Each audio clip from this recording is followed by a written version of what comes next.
In our last episode, we looked at the moral theory of Immanuel Kant. In this episode, we're going to look at the moral theory developed by 20th century American political philosopher John Rawls.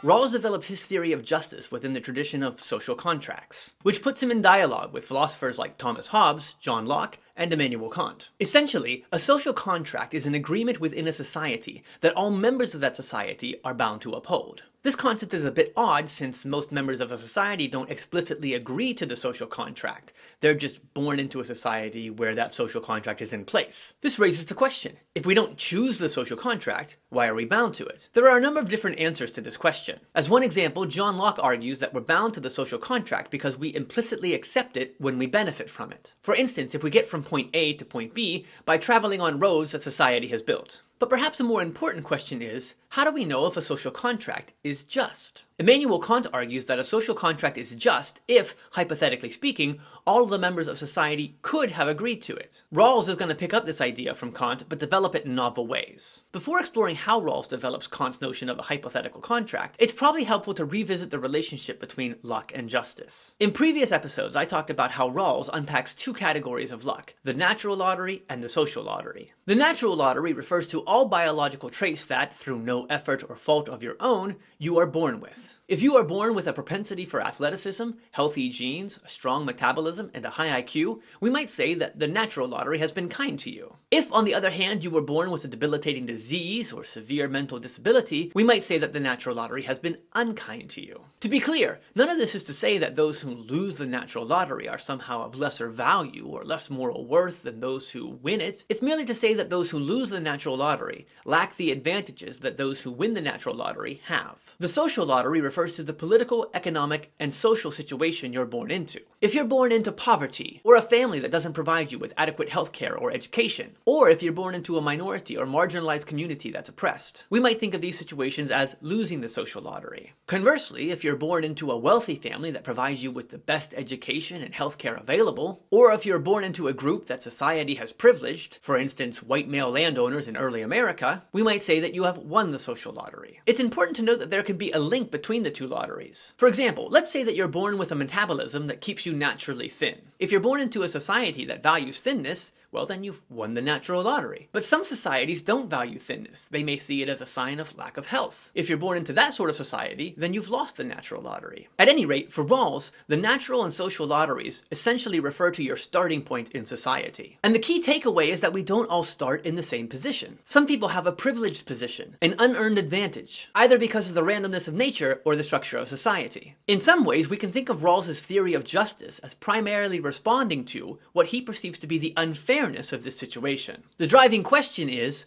what does a just social contract look like given all of this unfairness? To answer this question, Rawls draws on Kant's hypothetical contract, but with a twist. He suggests a thought experiment. A thought experiment is just an imaginary scenario that you play out in your head. I'm going to present the essence of Rawls' thought experiment, but I'm going to use an adjusted imaginary scenario. So, let's imagine, come with me, and you'll be in a world of pure imagination. It's Willy Wonka and the Chocolate Factory. No, the one with Gene Wilder. I am not old. Your mom is old, Carl. Wait, your mom's younger than me? Damn, I am old. Let's imagine this scenario. You're a spirit without a body, like in that Pixar movie, Soul. You're just floating around, waiting to be placed in a body and born into the world. You're in a room with a bunch of other spirits who are also waiting to be placed into a body and born into the world. You and all the other spirits are intelligent enough to understand the difference between advantage and disadvantage. You're also intelligent enough to know the difference between good and harm. You are also aware that your starting place in society will be completely a matter of luck. Some spirits will be placed into healthy and intelligent bodies. Some will be raised by wealthy and caring families. Other spirits will be placed into unhealthy bodies or bodies with severe mental disabilities. Some will be born into poor families. Others will be born into families that are uncaring or even cruel. The point here is simple. There's a spectrum ranging from deeply disadvantageous starting points to spectacularly advantageous starting points. And where you fall on that spectrum is going to be completely a matter of luck. Now, all the spirits, including you, are going to be born into a society together. And when you are, none of you will remember that you existed as spirits prior to your birth. But And here's the twist. Before you and all the other spirits are placed into bodies, you all get to decide on the social contract that will govern the society that you're born into. The question is, what basic principles of a social contract will you, as spirits aware that you will be born into an unequal world where your position is completely a matter of luck, choose? Let's consider a few features of this thought experiment. Recall that Kant suggested that a social contract is just if, hypothetically speaking, all the members of a society could have accepted it. Rawls pushes this idea a bit further. He argues that a just contract is a contract that would be formed where nobody had a superior bargaining position. But this is impossible because, as we've already noted, people's starting point in life is different. People may be born equal in terms of moral worth, but they're not born equal in terms of ability and opportunity. By pure luck, some people have advantages and some people have disadvantages. So, by the time people make a social contract, they're already aware of their advantages. They know if they're generally healthy. They know how much wealth they have. They know if they're part of a majority group that's in power. And knowing all of this probably affects the kind of social contract that they're going to pursue. And of course, people in power tend to have more authority about what kind of social contract is adopted. So the people in power, in many cases the people who have won the natural and/or social lotteries, are going to pursue a social contract that benefits them. For instance, it's no surprise that the early social contract of America favored white male landowners. The contract was made by, you guessed it, white male landowners. But what if, like the spirits in our thought experiment, the social contract was developed by people who didn't know where they would end up in society? They didn't know if they would win or lose the natural and social lotteries. Rawls calls this situation the original position behind the veil of ignorance. It's an original position because the social contract is developed prior to the natural and social lotteries occurring. It's behind a veil of ignorance because the people who are developing the social contract have no idea whether or not they're going to win the natural and social lotteries. In other words, they don't know if they're going to be lucky or unlucky. And for Rawls, this is the best situation to develop a just social contract because nobody has a superior bargaining position. This raises the question, what kind of principles would these spirits behind the veil of ignorance choose? Rawls argues that they would choose two fundamental principles. First, Rawls maintains that the spirits would not embrace utilitarianism. As you'll recall from an earlier episode, utilitarianism struggles to protect the rights of individual people. If violating the rights of individuals benefits the entire society, either in the short term or in the long term, it seems that violating those rights would be the right thing to do for utilitarians. Rawls maintains that people behind the veil of ignorance would not accept utilitarianism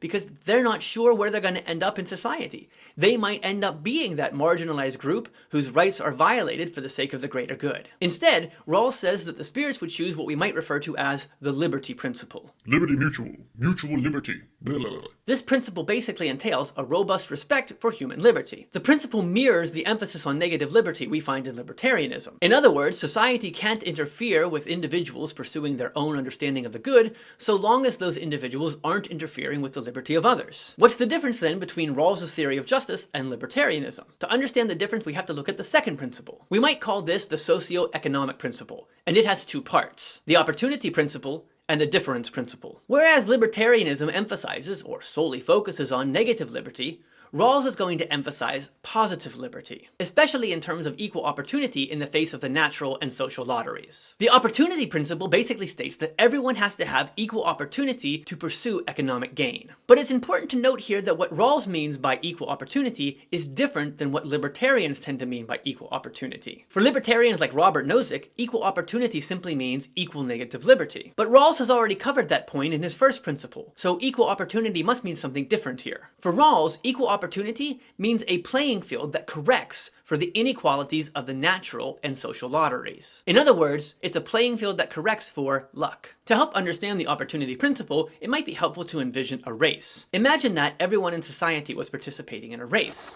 Those who finished first received a monetary reward. But by random luck, people have different starting places in the race. Some are much closer to the finish line, some are much further away. And also, some are faster, and some are slower. According to Rawls, we have to level this playing field as best we can so that everyone can have an equal and fair opportunity to receive those monetary prizes. That is, to win the race. The second part of Rawls' second principle is the difference principle. What if a society meets the requirements of the first principle and the opportunity principle, but still has inequality? For Rawls, this is acceptable so long as that inequality benefits the least well off. To help us better understand the difference principle, let's return to the race analogy. Imagine that after attempting to level the playing field as best we can, there are still some who seem to have an advantage in winning the race. For Rawls, this is acceptable, so long as those advantages benefit the least well off. For example, if we take the monetary gains of those who win the race and redistribute some of them to help the least well off. In this case, the least well off are benefiting from the advantages that others have, and according to the difference principle, this makes those inequalities acceptable. For Rawls, the liberty principle and the socioeconomic principle are the means by which we test whether or not a social contract is just. A social contract is just to the extent that it embodies these principles. It is unjust to the extent that it doesn't embody them. But here's a question. If society can enforce the opportunity principle and the difference principle, for example by redistributing the wealth of those who have won the natural and social lotteries through taxation, wouldn't doing so violate the negative liberties of those who have won those lotteries? In other words, do Rawls's two principles contradict one another? Rawls responds to this issue by differentiating between what people deserve, that is, what they have earned, and what people are reasonably entitled to. In other words, what they can expect to receive given the social contract. If somebody wins the natural and social lotteries and becomes immensely successful, Rawls maintains that they have not fully earned that success. They haven't earned it because the luck of the lotteries plays such a prominent role in the success. Now imagine, take any successful person, put them into a body with much less natural abilities, put them in a household that doesn't care for them, in a situation where they don't receive education and healthcare. Are they still going to be successful? It's much less likely that they will, but it's just a matter of luck. For Rawls, even the effort that people put into succeeding is part of the luck of the lotteries. How much drive they're born with, how much natural talent they have to develop, and how many opportunities they've been given to develop their natural characteristics of grit and their natural talents. Because Rawls maintains that successful people can't fully claim to have earned their success, he also maintains that the fruit of their labor is not completely theirs. This is a very different understanding of acquiring private property than we see in, for instance, libertarianism. The point is that because successful people don't fully deserve their success, it's not wrong to redistribute the fruits of their success to those who have lost the lotteries. In short, even a hefty amount of taxation is not theft. Think of it this way. So long as the amount of taxation corresponds to the degree that luck dictates how well people do in life, it's not theft. Let's take a few moments to evaluate Rawls's theory of justice. On the positive side, Rawls has developed a theory of justice that accounts for things like luck, ability, opportunity, and negative liberty in a way that other theories haven't. But Rawls's theory is not without issues. Let's explore two briefly. One of the main issues with Rawls's theory is that, like Kant's categorical imperative, he makes assumptions about what rational people will choose. Rawls maintains that behind the veil of ignorance, rational people would accept the principles that he outlines. This assumes a high level of risk aversion among rational people, but it isn't wholly irrational to take risks and hope that things work out in your benefit. So, perhaps some people behind the veil of ignorance would be willing to roll the dice and take a risk and hope that things worked out in their favor. Rawls just assumes that they wouldn't. Another issue is that Rawls assumes that society has a role in rectifying the unfairness, or at least the bad luck, of nature. This is one crucial difference between Rawls's theory of justice and that of Nozick. Nozick denies that the state has any role in fixing the natural lottery. Other libertarians, such as Milton Friedman, argue that life is unfair. That's sad, but again, it's not the role of the state to fix it. We just have to accept it. Rawls disagrees. He thinks that society should work to level the unequal playing field that nature has given to us. With both of these assumptions, we might ask a simple question. Why assume them? Why assume that rational people would tend to choose the principles that Rawls says they would? Why assume that society has a role in fixing the unfairness or bad luck of nature? Defenders of Rawls have to justify these assumptions. In this episode, we looked at Rawls's theory of justice. We provided a basic overview of Rawls's theory, including his thought experiment. We also briefly engaged in a critical evaluation of it. In our next episode, we're going to put Rawls's theory to the test by considering the issue of affirmative action. Until then, farewell.